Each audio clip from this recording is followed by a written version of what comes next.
Desde Washington los saluda Yasmín López. Comenzamos con la más reciente decisión del presidente Donald Trump, la de imponer aranceles del 25% a todas las importaciones de acero. Una decisión que se aplicará a todos los países, incluidos Canadá y México, que recordemos son los principales socios comerciales de Estados Unidos. Jacopo Luzzi nos acompaña desde la Casa Blanca. Jacopo, ¿qué se espera de este decreto? Yasmín, estamos a la espera de la firma de este decreto sobre los aranceles al acero importado en Estados Unidos. En los próximos días también se esperan aranceles sobre el aluminio y una medida para igualar las tasas arancelarias con los países que imponen gravámenes a Estados Unidos, por ejemplo, la Unión Europea, así como a una variedad de industrias claves como el cobre, los productos farmacéuticos y los semiconductores. Escuchamos ahora lo que dijo el domingo el presidente. Será genial para todos, incluidos los demás países. Pero si ellos nos cobran el 130% y nosotros no le cobramos nada, no va a seguir siendo así. Todos los países serán recíprocos, eso es correcto, todos. No afectará a todos porque en algún lugar tenemos aranceles similares. Pero los que se están aprovechando de Estados Unidos, vamos a tener reciprocidad.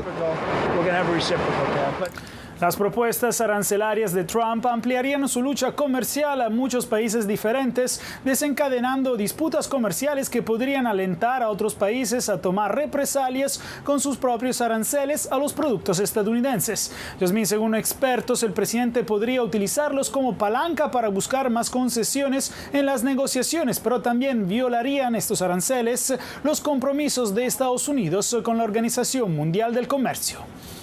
Gracias, Jacopo. Y por su parte, en México, la presidenta Claudia Sheinbaum reaccionó con prudencia ante el anuncio de Washington de imponer estos aranceles. Hatsiri Sánchez nos informa el alcance que podría tener la medida en el comercio bilateral. La mandataria mexicana Claudia Sheinbaum se mostró cautelosa a los aranceles de un 25% que Estados Unidos impuso sobre el acero y el aluminio. Nos enteramos igual por la publicación del día de ayer en los medios. Vamos a esperar, es como digo, cabeza fría en esto, vamos a esperar a ver si anuncia hoy algo y a partir de allí pues tomaremos nuestras definiciones. El presidente Donald Trump está dispuesto a responder a las medidas comerciales que adopten otros países. Expertos económicos y en el sector afirman que estos aranceles representan un golpe fuerte a la economía de México y de Estados Unidos. Va a ser una afectación muy fuerte para la economía mexicana, en particular para el sector manufacturero en nuestro país y más directamente para el sector automotriz de México.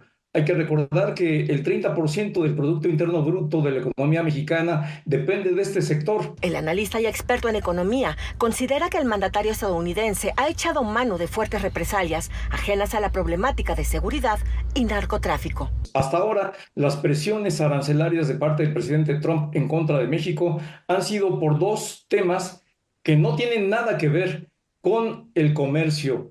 Es el uso de un arma arancelaria en contra de uno de sus principales socios comerciales de Estados Unidos, México, para lograr abatir la exportación de fentanilo desde México a Estados Unidos. Estados Unidos es el principal receptor de las exportaciones de acero y aluminio de México, siendo responsable de más del 80% de los envíos de estos productos. Ambos países se encuentran en una tregua arancelaria de 30 días para rubros distintos al acero y aluminio. Hatsiri Sánchez, Voz de América, México.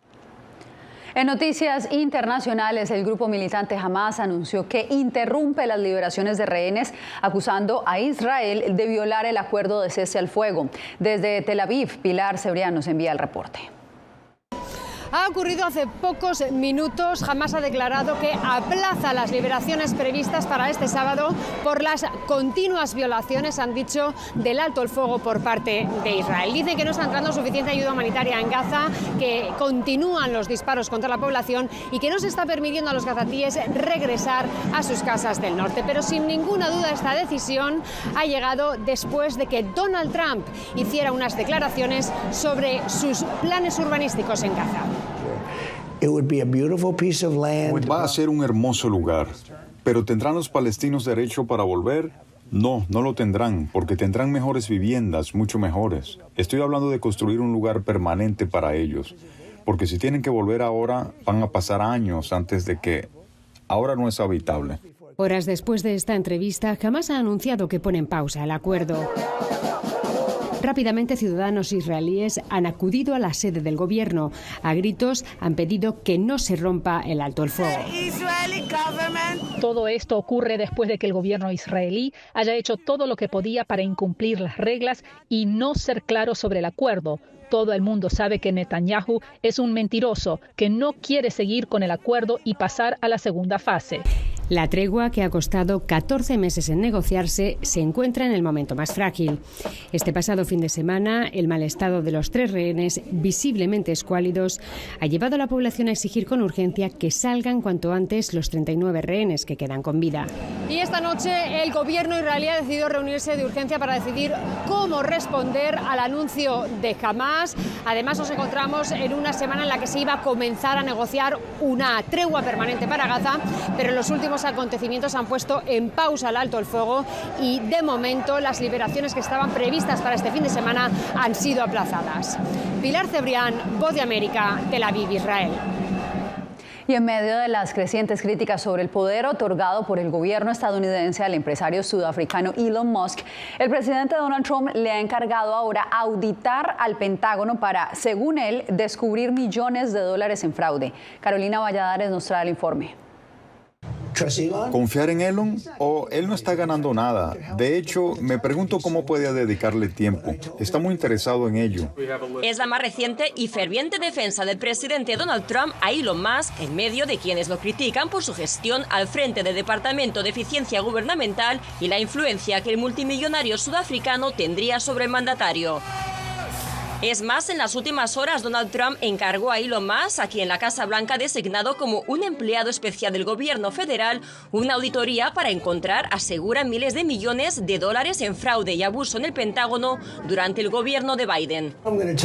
Le diré muy pronto, tal vez dentro de 24 horas, que vaya al Departamento de Educación. Encontrará lo mismo. Entonces voy a ir al ejército. Vamos a controlar a los militares.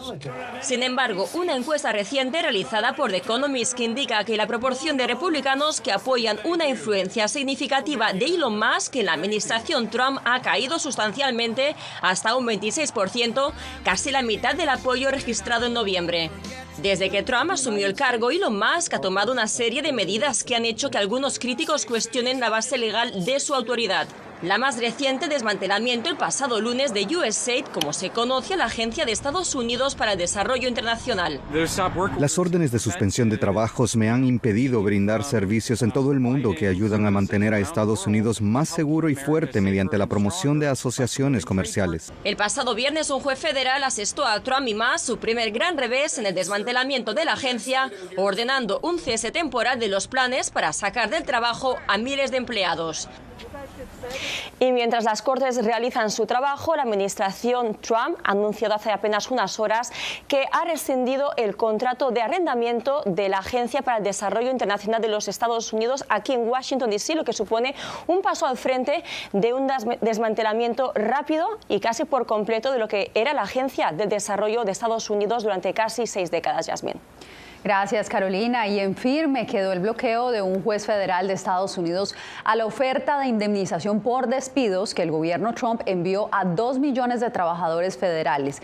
La decisión responde a una demanda de sindicatos de empleados federales, quienes argumentan que la propuesta es ilegal porque básicamente no cuenta con la aprobación del Congreso. En el centro de esta polémica nuevamente se encuentra Elon Musk, quien ha sido designado por Trump para supervisar esta reestructuración a través del recientemente creado Departamento de Eficiencia Gubernamental.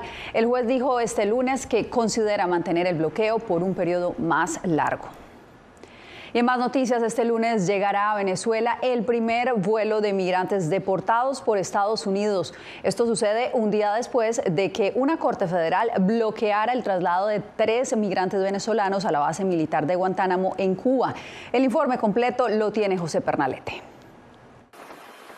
El traslado a Guantánamo de inmigrantes venezolanos presuntamente vinculados al Tren de Aragua ha sido bloqueado temporalmente por un juez federal de Nuevo México, una decisión que obedece a una demanda introducida por organizaciones sin fines de lucro. La Unión de Libertades Civiles Estadounidense, ACLU, por sus siglas en inglés, fue una de ellas y esgrime que trasladarlos a esa base militar les impediría el acceso a la defensa.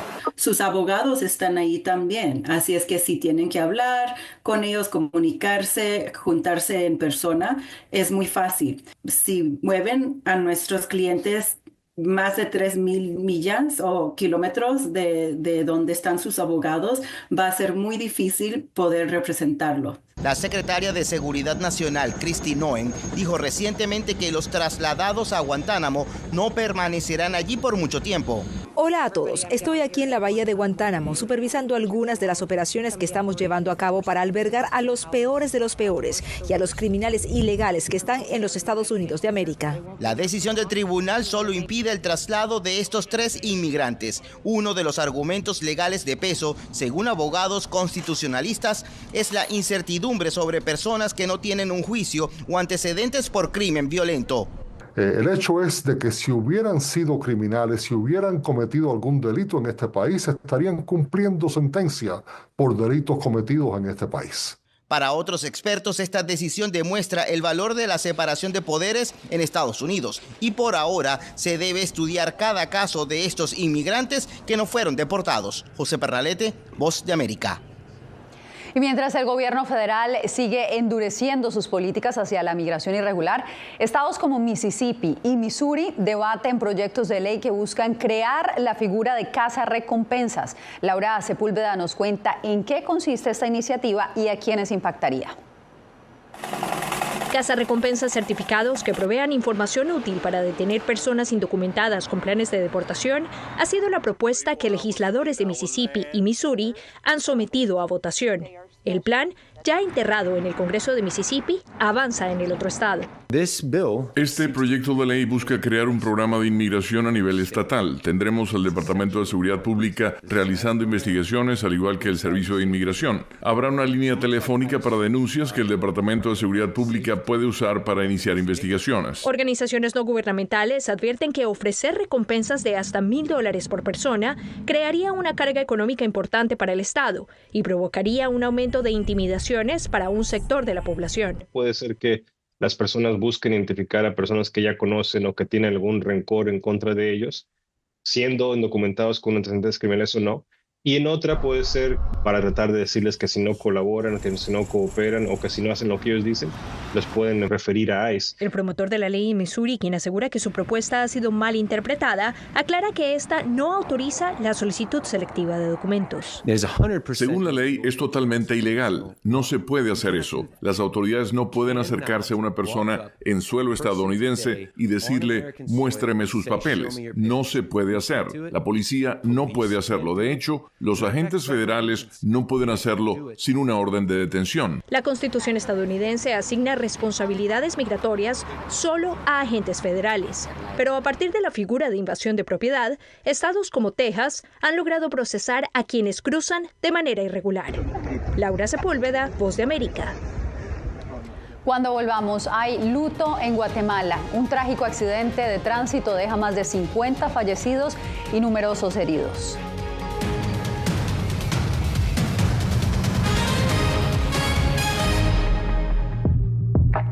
Aumento de visitantes en bancos de alimentos en Estados Unidos preocupa a las autoridades. ¿Qué está pasando? Descubrimos la versión moderna del Arca de Noé. No abriga a una pareja de cada animal de la tierra, pero sí a especies en peligro de extinción. La música sirvió de inspiración y refugio a un médico colombiano que le cambió la cara a su propia adversidad. ¿Se anima a saber qué más tenemos en Visión 360? Búscanos en vozdeamerica.com. Soy Jacopo Luzzi, reportero de La Voz de América aquí en Washington, D.C. Ya sea informando desde el Capitolio, desde la Casa Blanca, cubriendo el impacto del cambio climático, el impactante tema migratorio, o subir en un avión y cruzar medio mundo para estar en el lugar de la noticia con la información precisa y veraz, este es mi compromiso como periodista. Un compromiso de vida profesional que comparto con ustedes, porque en La Voz de América la prensa libre importa. La Voz de América presenta testimonios de tolerancia directamente desde el corazón de una de las regiones más conservadoras de Estados Unidos.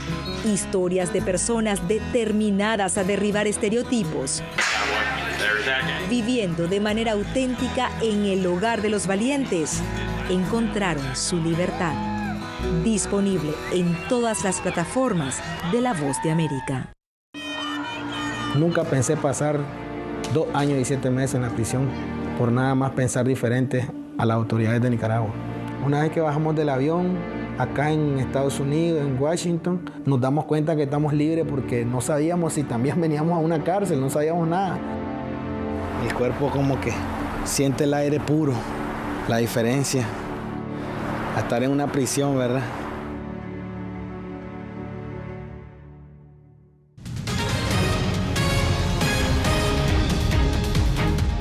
Los ecuatorianos definirán su futuro gobierno en una segunda vuelta. Tras la elección de este domingo, el actual presidente Daniel Noboa y la candidata correísta Luisa González se enfrentarán en las urnas nuevamente el próximo 13 de abril. Precisamente, Néstor Aguilera nos acompaña en directo desde Quito. Néstor, ¿cómo fueron recibidos estos resultados?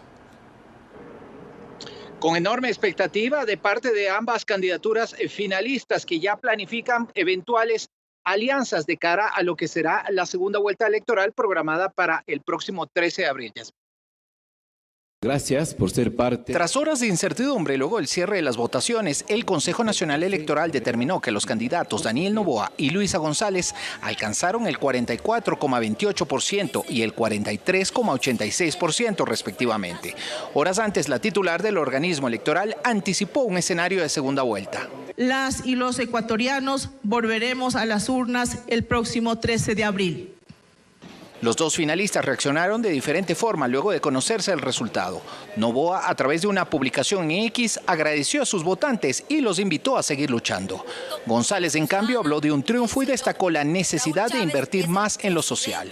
Yo invito una vez más, como lo hice meses atrás, invito a la unidad de aquellos que querramos hacer y construir una agenda conjunta que nos lleve a esa dignidad y a esa paz que buscamos. El analista Santiago Caguasquí subrayó el alto grado de polarización de la sociedad ecuatoriana, que determinó el resultado de este domingo y llevó al balotaje a la derecha, representada por ADN, y la izquierda, personificada en la Revolución Ciudadana, en desmedro de las otras 14 opciones que participaron. Estos dos movimientos han aglutinado alrededor del 90% de las preferencias electorales y esto, sin lugar a dudas, va a tener una repercusión en el legislativo. La segunda vuelta electoral se desarrollará el próximo domingo 13 de abril. El próximo mandatario tendrá como uno de sus grandes retos también poder definir políticas a mediano y largo plazo con una asamblea que muy probablemente también será opositora en uno u otro caso. Yasmín. Gracias, Néstor. Era Néstor Aguilera, corresponsal de La Voz de América en Ecuador. Bien, y Guatemala está en luto nacional por la muerte de más de 50 personas que viajaban en un autobús que cayó al fondo de un barranco. Eugenia Sagastume nos da los pormenores. Eran las 4:19 de la madrugada del lunes cuando un bus del transporte público fue captado a toda velocidad por un sector de la zona 6 de la capital de Guatemala, segundos antes de caer al abismo. Socorristas contabilizan más de 50 fallecidos. Ya son 5 horas de búsqueda y rescate que se ha efectuado. Lamentablemente, pues ya hay una cifra preliminar de 51 personas fallecidas. Por la cantidad de víctimas mortales, se instaló una morgue provisional en un salón comunal cercano, a donde llegan familiares de las víctimas en busca de información. Una de las hipótesis es un fallo en el sistema de frenos, pues según autoridades, el bus siniestrado tenía 30 años en funcionamiento.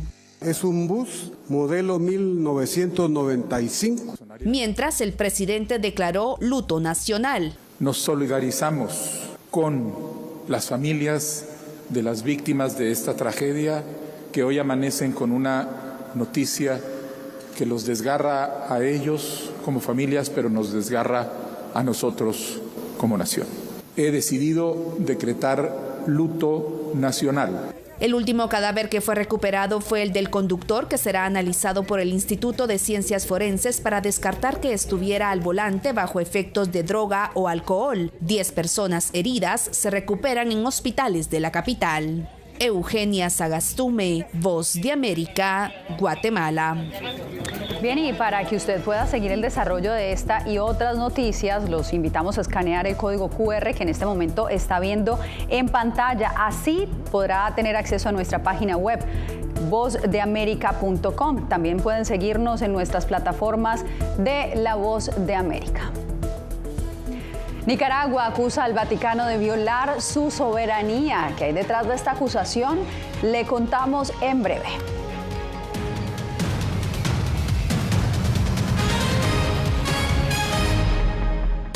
Esta semana en Foro, ¿hacia dónde va la política de Estados Unidos hacia Venezuela? Lo que hay es dos corrientes, el lobby petrolero, en la que quiere continuar una relación con Maduro, y están los que entienden que para poder mejorar la situación en Venezuela debe salir Maduro del poder. El silencio y el cuidado de cada palabra que dice Nicolás Maduro solo indican que hay negociaciones en curso. Foro, somos una fuente de información confiable. Soy Néstor Aguilera, corresponsal de La Voz de América en el Ecuador. Informar sobre la realidad de un país exige una alta dosis de responsabilidad periodística, más aún cuando las noticias evolucionan a cada instante. Aquí en La Voz de América encuentras noticias veraces, precisas y balanceadas. Valores profesionales que me motivan a trabajar día a día para informarte de manera profunda sobre los temas que más impactan tu vida diaria. Porque en La Voz de América, la prensa libre importa. Uno de los mayores centros de producción global de opio está experimentando profundos cambios a medida que los talibanes intensifican su lucha contra la industria de la droga. Hellman, la maldición de los narcóticos, una investigación exclusiva de La Voz de América que nos lleva a lo más profundo de las plantaciones de amapolas en Afganistán. Ahora en todas nuestras plataformas.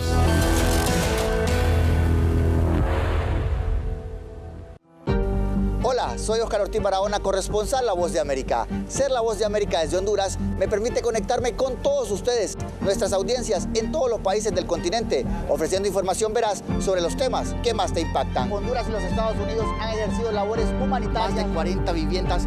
Desde perspectivas humanas y con base en hechos, te informamos para que seas tú quien formes tu propia opinión, porque La Voz de América, la prensa libre, importa. Desde las ciudades más emblemáticas hasta los rincones más remotos del planeta. La Voz de América te trae las noticias más recientes. Con una garantía de credibilidad y balance. Como la mayor radiodifusora de noticias de Estados Unidos a la comunidad internacional, te ofrecemos una perspectiva única sobre la realidad de este país, Latinoamérica y el resto del mundo. Ya sea a través de radio, televisión, web o redes sociales, estamos a tu lado en cada plataforma.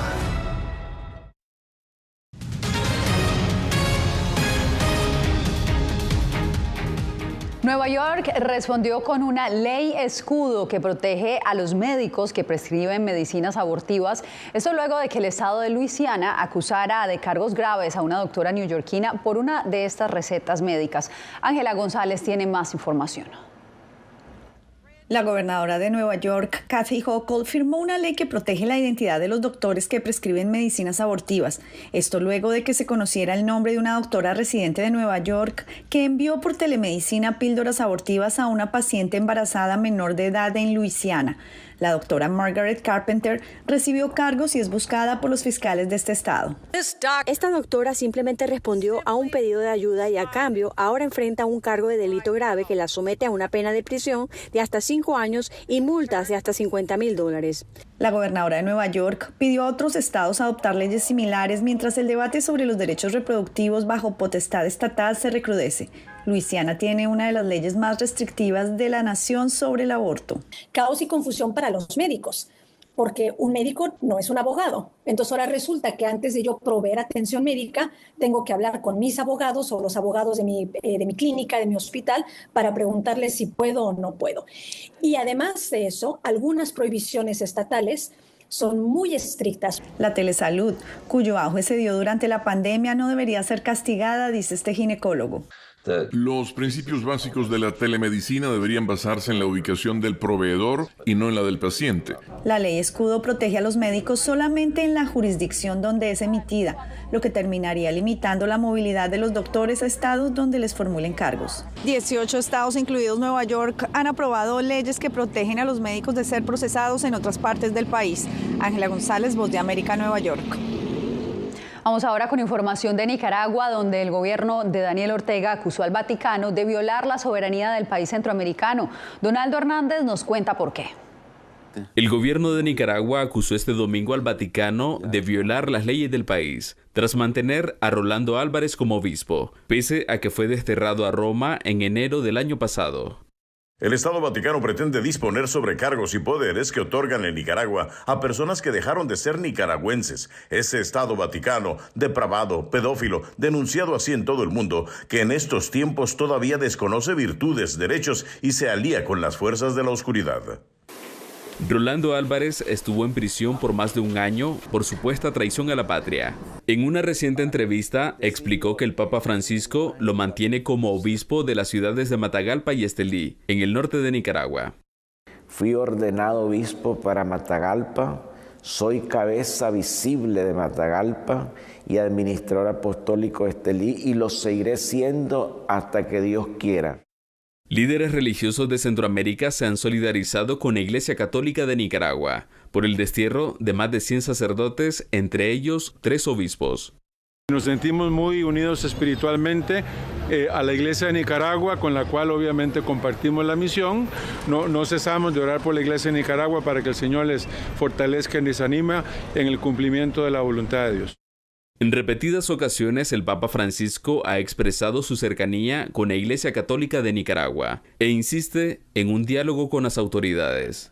Donaldo Hernández, Voz de América. Hacemos una nueva pausa y ya regresamos.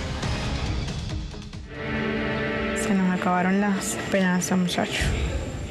2 venezolanas que dejaron atrás las dificultades de su patria derrumbada. Ahorita me veo como que aquí no puedes estar y aquí tampoco puedes estar. Ahora se enfrentan a la xenofobia, la soledad y la falta de oportunidades en un nuevo país donde viven atrapadas en un limbo. En ningún lugar, una historia de lucha y desarraigo. Ahora, en todas las plataformas de La Voz de América. Que empiecen a callar a periodistas, que empiecen a callar medios. Periodismo, la prensa libre importa. Una producción especial de La Voz de América. Porque al final lo que está en juego no solo medios de comunicación, sino la democracia de un país. Disponible en vozdeamerica.com. Soy Celia Mendoza, corresponsal internacional de La Voz de América. Desde que me uní a este equipo de profesionales hace más de una década, he tenido la oportunidad de descubrir un mundo de noticias que comparto con ustedes. La Voz de América habló con el director. Porque siempre estoy en el lugar de los hechos, entregando información veraz, clara y precisa, manteniendo nuestro compromiso periodístico, porque en La Voz de América, la prensa libre importa. El crimen organizado asesinaba a los chicos y luego cremaba los cuerpos. Periodismo, la prensa libre importa, una coproducción de La Voz de América y Latina. Así que es complicado hablar acá de libertad de expresión. Disponible en vozdeamerica.com. Algo he aprendido estos últimos años y es el darme cuenta de que nosotros podemos planear todo, pero que la vida tiene cosas para vos que no te imaginas. Me duele porque estoy aquí por ese país que hoy me quitaron. Yo siempre he dicho que la libertad está en la mente Y el hecho de que tu cuerpo esté en un lugar no significa que no sos libre. Siempre me sentí libre, incluso estando presa me sentí más libre, porque pude darme cuenta que si estaba ahí es porque realmente he elegido qué hacer con mi vida.